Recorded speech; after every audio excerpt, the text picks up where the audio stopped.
ಲೋಕಾಯುಕ್ತ ವರದಿ ಬಂದಿದೆ. ನಾಲ್ವರು ಅಂದ್ರೆ ತಾಯಿ ಸೇರಿದಂತೆ ಎಲ್ಲರೂ ಕೂಡ ಅವರ ಪ್ರಭಾವ ಇಲ್ಲ ಅನ್ನುವಂಥದ್ದು ಪಿ ರಿಪೋರ್ಟ್ ಸಲ್ಲಿಸ್ತೀವಿ ಅಂತ ಹೇಳಿ ವರದಿಯನ್ನು ಕೊಟ್ಟಿದ್ದಾರೆ ಸರ್. ಇಲ್ಲ, ಈಗ ಈ ಒಂದು ಆರೋಪ ಬಂದಾಗಿಂದ ನಾನು ಅದನ್ನೇ ಹೇಳ್ತಾ ಇದ್ದೀನಿ.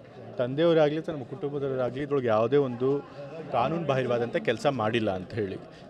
ಮೂಡಾದವರು ಅನಧಿಕೃತವಾಗಿ ನಮ್ಮ ಜಮೀನನ್ನು ತೆಗೆದುಕೊಂಡು ಅವರು ಲೇಔಟ್ ಮಾಡಿ ನಮಗೆ ತಿಳಿಸದೇ ಮಾಡಿದ್ದಾರೆ. ಹಾಗಾಗಿ ಅದಕ್ಕೆ ಪರಿಹಾರ ರೂಪದಲ್ಲಿ ಕೊಡಬೇಕು ಅಂತ. ಅದು ಬರೀ ನಮಗೆ ಮಾತ್ರ ಅದಲ್ಲ, ಯಾರ್ಯಾರಿಗೆ ಈ ರೀತಿ ಜಮೀನನ್ನ ಅವರು ಅನಧಿಕೃತವಾಗಿ ಆಕ್ಯುಪೈ ಮಾಡ್ಕೊಂಡಿರ್ತಾರೆ ಅವರೆಲ್ಲರಿಗೂ ಕೂಡ ಕೊಟ್ಟಿದ್ದಾರೆ.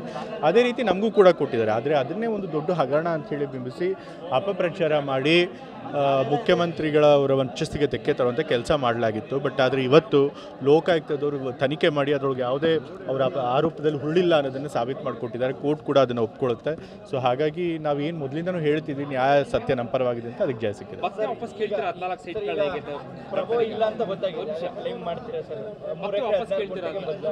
ಅದನ್ನು ನಾನು ತಂದೆಯವ್ರನ್ನ ಕೇಳಬೇಕು, ತಾಯಿಯವ್ರನ್ನ ಕೇಳಬೇಕು. ಯಾಕೆಂತಂದರೆ ಅಲ್ಟಿಮೇಟ್ಲಿ ಅದು ತಾಯಿಯವ್ರಿಗೆ ಬರಬೇಕಾಗಿದ್ದು. ಸೊ ಹಾಗಾಗಿ ಅವ್ರು ಏನು ನಿರ್ಣಯ ತಗೋತಾರೆ ಅಂತ ಕೇಳಬೇಕು. ಹೌದು, ನ್ಯಾಯವಾಗಿ ಬರಬೇಕಾಗಿದ್ದು ತೆಗೆದುಕೊಂಡಿದ್ದನ್ನೇ ಅವ್ರು ಹಗರಣ ಅಂತ ಹೇಳಿ ಬಿಂಬಿಸಿ ಸುಳ್ಳು ಹೇಳಿದರು. ಸೊ ಹಾಗಾಗಿ ಅವರು ಅದಕ್ಕೆ ನೊಂದು ತಂದೆಯವ್ರಿಗೆ ಅದರಿಂದ ತೊಂದರೆ ಆಗಬಾರ್ದು. ಅವ್ರು 45 ವರ್ಷಗಳಿದ್ದ ರಾಜಕೀಯ ಪಯಣದಲ್ಲಿ ಯಾವತ್ತೂ ಕೂಡ ಆ ರೀತಿ ಆರೋಪ ಬಂದಲ್ಲಿ ಭ್ರಷ್ಟಾಚಾರದ ಆರೋಪ, ಆದರೆ ಅವ್ರ ಕಾರಣದಿಂದ ಬಂದಿದೆ ಅಂತೇಳಿ ಅವ್ರು ಬೇಸತ್ತು ಅದನ್ನು ವಾಪಸ್ ಕೊಟ್ಟಿದ್ದರು. ಸೊ ಹೀಗಾಗಿ ಇವತ್ತು ನಾವು ಮೊದಲಿಂದ ಅವ್ರು ಏನು ಹೇಳ್ತಿದ್ರು, ಅವರು ನಿರಪರಾಧಿಗಳು ಅಂತ ಹೇಳಿ ಅದಕ್ಕೆ ಜಯ ಸಿಕ್ಕಿದೆ. ಮುಂದೆ ಅವ್ರು ಏನು ತೀರ್ಮಾನ ಆ್ಯಕ್ಚುಲಿ ಬೆಳಗ್ಗೆ ಮೈಸೂರಿಗೆ ಬಂದವರು ಬೆಳಗಿಂದ ಬೇರೆ ಬೇರೆ ಕಾರ್ಯಕ್ರಮಗಳಲ್ಲೇ ತೊಡಗಿಸ್ಕೊಂಡಿದ್ದೀನಿ. ತಾಯಿಯವ್ರ ಜೊತೆ ಮಾತಾಡಿದ್ರು.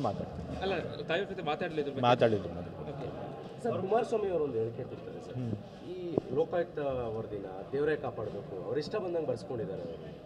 ಅಲ್ಲ, ಯಾವಾಗಲೂ ಹಾಗೆ ತಮ್ಮ ರಾಜಕೀಯ ವಿರೋಧಿಗಳು ಪರವಾಗಿ ಏನಾದರೂ ವರದಿ ಬಂದರೆ ಅದನ್ನು ಟೀಕೆ ಮಾಡುವಂಥದ್ದು ಪ್ರತಿಪಕ್ಷಗಳು ಯಾವಾಗಲೂ ಮಾಡುವಂಥದ್ದು. ಬಟ್ ಆದರೆ ಲೋಕಾಯುಕ್ತದವರು ಪಕ್ಷಪಾತವಾಗಿ ತನಿಖೆ ಮಾಡಿದರೆ ಯಾವುದೋ ಪ್ರಭಾವ ಕೊಡೋಕ್ಕಾಗಿಲ್ಲ. ಸೊ ಹಾಗಾಗಿ ನಮಗೆ ನ್ಯಾಯ ಸಿಕ್ಕಿದೆ.